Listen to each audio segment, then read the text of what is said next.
Rolling sound, quiet. Here we go. Eating. 1.57. And starting right and action.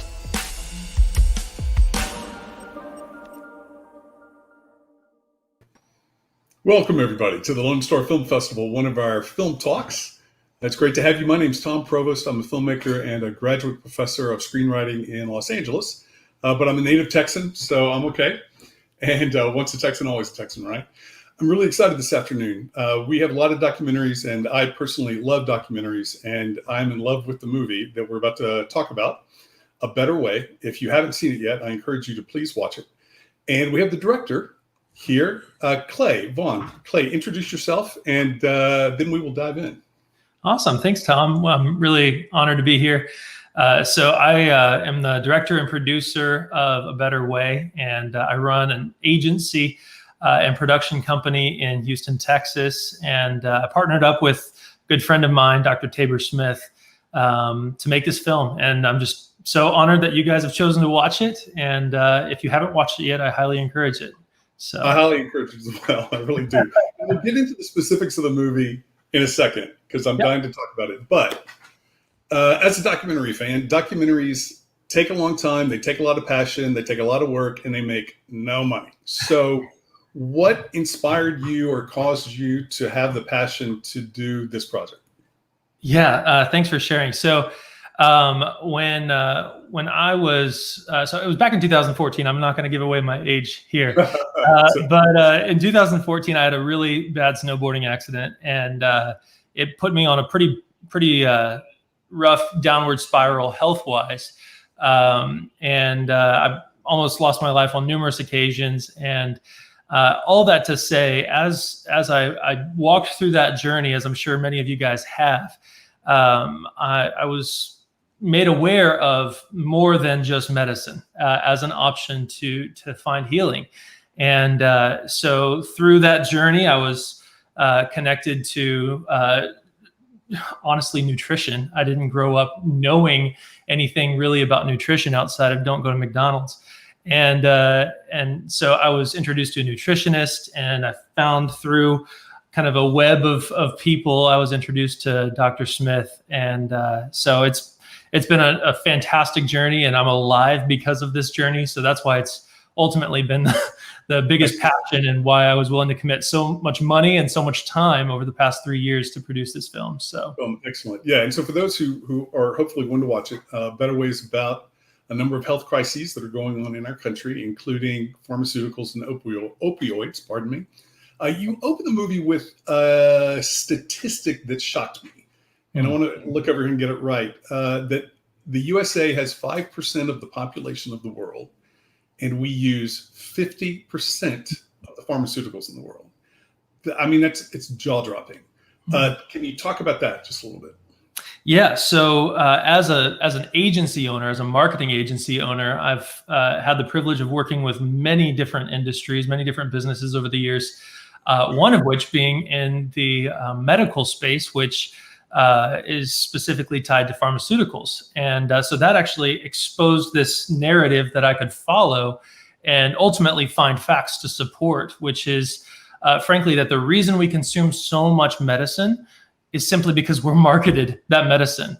The reason why we consume 50% of the world's or 50% of all medication is because we're told to consume that. And I mean, as you can see in every aspect of our society, that if we're told to do something, we tend to do it.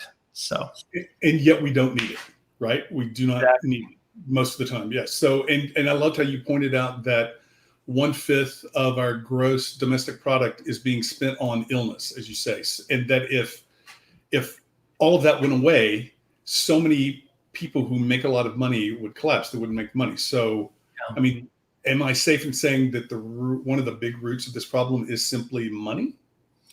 Absolutely. Absolutely. It's one of the side effects of capitalism. And I'm a capitalist. I'm not afraid to say it. But it's one of the side effects, especially when there's not proper oversight in place, and especially when you have it involved in the government, as you'll see in the documentary. So definitely a major issue. So if one of the big problems that you bring up, and I don't want to spoil everything because there's so many great things in the film, and it's it's a tough film in the first half, but it's very emotionally satisfying in the second half, which I'll talk about in a second. But if yanking money out of people's hands is the only way to stop this problem, like, what do we do? Like, how do you combat that when people are making money off of keeping people sick?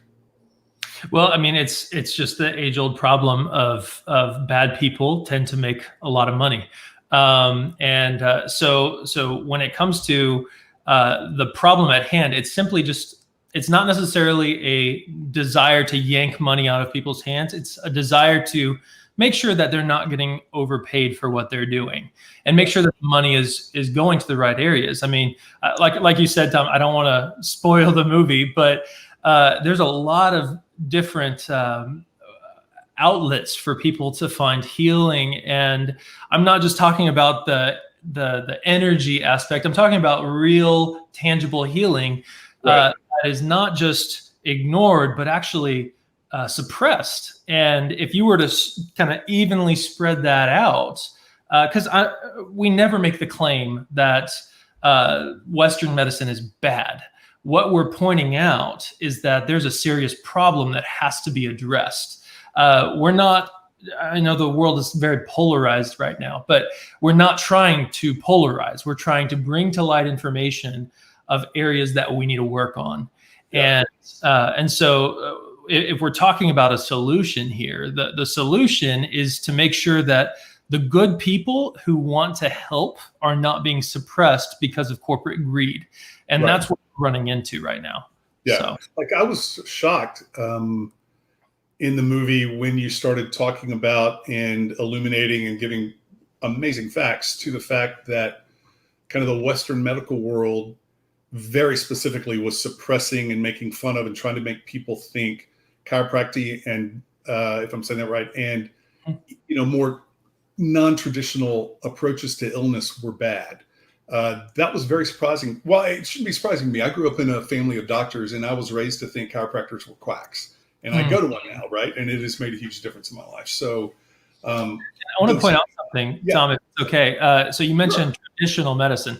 So tradition was actually that people found healing through organic elements, through proper nutrition, through herbs, and not the herbs that you buy off the shelf at your local HEB. This is a shout out to Texas lovers.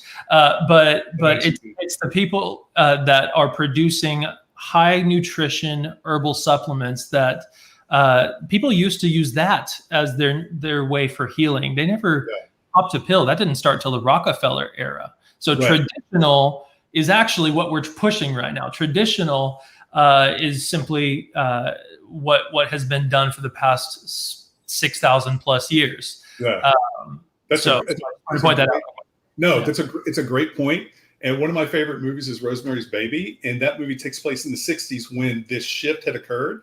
Mm-hmm. And it's so funny in that movie because one of the creepy things in that movie is that she's being given an herbal drink by the neighbors with herbs in it. And at one point she says to her husband, I want my vitamins from pills because that's the way we're supposed to have them, right? And yet, as you're saying, the traditional way is the more organic way, certainly. Yeah. Well, on that, one of the many things I loved about the documentary is that oftentimes when you see a documentary that's about a problem, which this very much is, it's about the problem and then they just leave you hanging and there's no solution. And the second half of this movie offers a solution. And I loved that. So you get the problem, but you get here is a better way. If you could talk about that a little bit. Yeah, so it was actually a struggle for us because we knew what we wanted to communicate. And funny enough, when we started filming, we had a different intent. And I'm sure that's a pretty common theme amongst documentary filmmakers. Oh, yeah. But when we started filming, we were aiming more towards that opioid. And as we just kind of unpacked that and found more information, it just showed us a deeper issue, a deeper set issue. But I want to point out that many documentaries, like you said, they do focus on just the problem, which doesn't actually help anybody. And it was also a fine balance of making sure it wasn't an infomercial. And that's what I wanted to avoid it being. because typically what you see on 2 o'clock in the morning on cable TV is a ton of solution, which may or not be backed up by facts. And so when we started producing this, we obviously wanted to point out the problem, but we didn't want to belabor the point, because if you're in the health space, or if you've ever had a touch point with the health space, you know there's a problem. We just wanted to bring facts to it. And that's why what we did was a little bit different than what most documentaries do, but we wanted to make a point, considering how contentious the topic is surrounding health, that we didn't want to just be making blatant statements without facts to support them. And so what you'll see throughout the film is you'll actually see references to the legitimate documents that we've found. And I mean, we spent hundreds of hours just fact checking our film after we were done. And we actually had to cut out quite a bit just because we couldn't find the sufficient evidence to support those claims. And that was a tough decision on a creative side, just because it was powerful. And we know it to be true, but we didn't want it to be about religion. We wanted it to be about facts. And so anyway, I hope that answers the question. No, very much so. Very much so. And so within that, one of the great things about the movie are all the human stories that you use to illuminate what's going on. How did you find these wonderful people? It was a journey. Like I said, we've spent about 3 years working on the film, from conception to final production, and we found these people throughout that journey. The first draft of our film was technically done 2 years ago, and we said no, it's not done yet. And we went back and we ended up with probably another 2 weeks of production afterwards. And it was because we were just, the more we dug, the more stories we found. And I want to say we ended up interviewing around 15 different people, doing stories on around 15 different people. And then we hand selected the ones that we felt were the most impactful and relevant for the film. So. And you've been showing this since May, I believe, right? Yeah, so we did a virtual release on our own website, just because that wasn't the plan originally, but with COVID coming out and just this fear and anxiety around health, ultimately we want to get the message out. And so it's set to come out on iTunes and Amazon later this fall. I guess winter now, but it should be coming out in December at this point. But anyway. How much blowback have you received from the medical community as this has begun to screen? You know, a lot less than you would expect. We've actually gotten more positive feedback than negative feedback. And so far, the last count I had is that we've had around 100,000 views on the film so far, just through our own site. And we've had a lot of doctors. I mean, that was our primary push at the outset, was just to get this in front of doctors saying, hey, look, we hear you. Because as you'll see in the film, we don't just interview chiropractors. We don't just interview nutritionists. We're interviewing MDs as well. And even since then, on my agency side, we've had so many doctors reaching out saying, hey, look, we want to let you know we support you in what you're doing, because the villain in our film is not the doctor. If anything, they're the victim.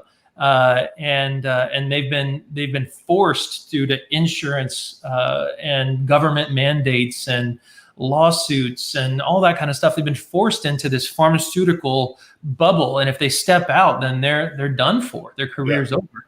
And so I think every medical doctor that actually cares about their patients, which I'd say is a large majority, they stand behind our film. So that's excellent. Yeah. Excellent. Yeah, I mean, this was kind of illuminated to me before I saw the movie earlier this year.